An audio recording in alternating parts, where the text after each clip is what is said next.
स्वामी विवेकानंद, प्रेरणादायक जीवन की कहानी। स्वामी विवेकानंद का जन्म 12 जनवरी 1863 को कोलकाता में एक संपन्न परिवार में हुआ था।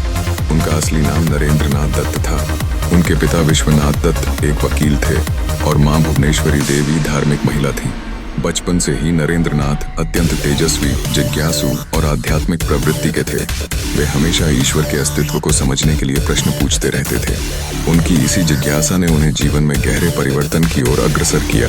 बचपन की जिज्ञासा और आध्यात्मिक यात्रा। नरेंद्र नाथ को बचपन से ही आध्यात्मिक सवालों में गहरी रुचि थी। वे विभिन्न संतों और विद्वानों से मिलते थे और उनसे ईश्वर के बारे में पूछते थे, क्या आपने ईश्वर को देखा है?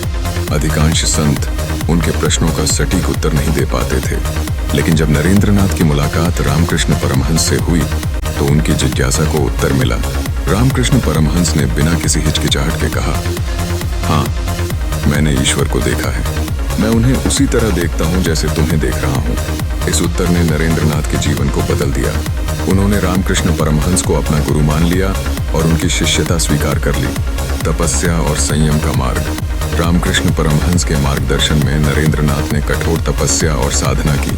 उन्होंने सांसारिक मोह माया से दूर रहकर आध्यात्मिक मार्ग पर चलने का निश्चय किया। गुरु की मृत्यु के बाद नरेंद्र नाथ ने संन्यास ले लिया और उनका नाम स्वामी विवेकानंद पड़ा। उन्होंने अपना जीवन मानवता की सेवा और भारत के सांस्कृतिक पुनरुत्थान के लिए समर्पित कर दिया। विश्व धर्म महासभा में ऐतिहासिक भाषण।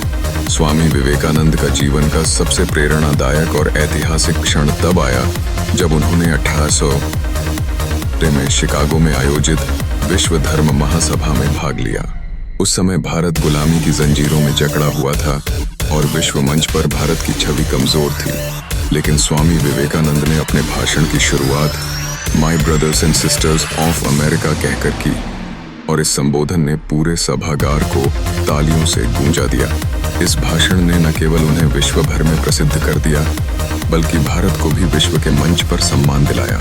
उनके भाषण का मुख्य संदेश था कि सभी धर्मों का लक्ष्य एक ही है और वह है मानवता की सेवा और ईश्वर का अनुभव करना। युवा शक्ति का आह्वान। स्वामी विवेकानंद का विश्वास था कि यदि युवा शक्ति जागृत हो जाए तो देश का पुनरुत्थान हो सकता है। उन्होंने हमेशा युवाओं को प्रेरित किया कि वे अपने भीतर की शक्तियों को पहचानें और जीवन को एक उद्देश्य के साथ जिएं। उनके अनुसार आत्मविश्वास, साहस और सकारात्मक सोच से ही जीवन में सफलता प्राप्त की जा सकती है।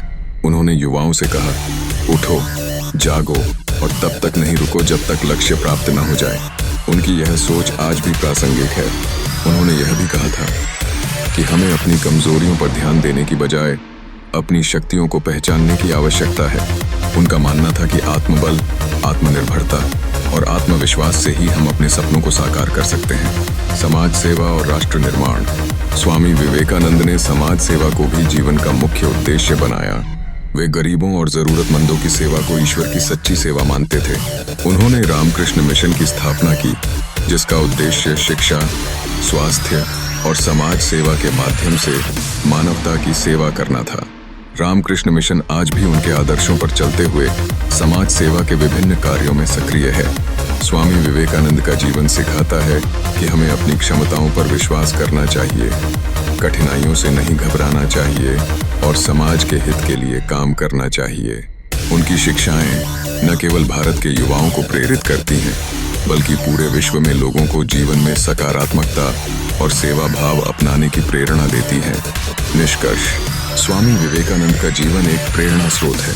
उनका जीवन संघर्षों से भरा था, लेकिन उन्होंने कभी हार नहीं मानी। उन्होंने न केवल भारतीय संस्कृति और धर्म को विश्व स्तर पर मान्यता दिलाई, बल्कि युवाओं को अपने जीवन का उद्देश्य समझने की प्रेरणा भी दी।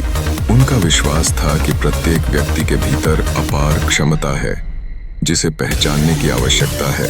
उनके विचार आज भी हमें प्रेरित करते हैं कि हम अपने जीवन में बड़े लक्ष्य रखें और मानवता की सेवा में अपना योगदान दें।